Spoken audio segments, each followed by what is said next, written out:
விசுவாசத்திற்கு ஒரு ஓபிஎஸ் துரோகத்திற்கு அடையாளமாக இருக்கிறவர் தான் பழனிசாமி அவர்கள்.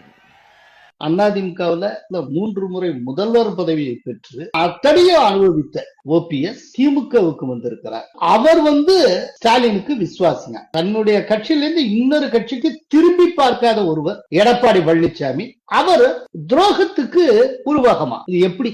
தன்னை வளர்த்த கட்சி ராமநாதபுரத்துல 3வது இடத்துக்கு தோற்றதுங்கிற மகிழ்ச்சி காணக்கூடிய ஒருவரை அதிமுகவுக்குள்ளே அனுமதித்திருந்தால் என்ன ஆயிருக்கும்? டிஎம்கேக்கான ஸ்லீப்பர் செல்லாக அவர் அதிமுகவில் இயங்கிக் கொண்டிருந்திருப்பார். அதிமுக பாஜகவோட கண்ட்ரோலுக்கு போயிடுச்சு.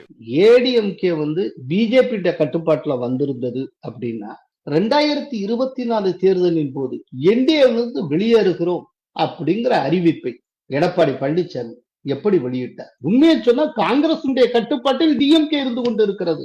காங்கிரஸ் போனே சொல்ல முடியலையே. தோல்வியை இப்பவே ஸ்மெல் பண்ண ஆரம்பிச்சிட்டாங்க. இல்லைன்னா ஓபிஎஸ்ல இவங்க பொருட்படுத்தியே இருக்க மாட்டாங்க. ஓபிஎஸ் வெறும் இண்டிவிஜுவல்.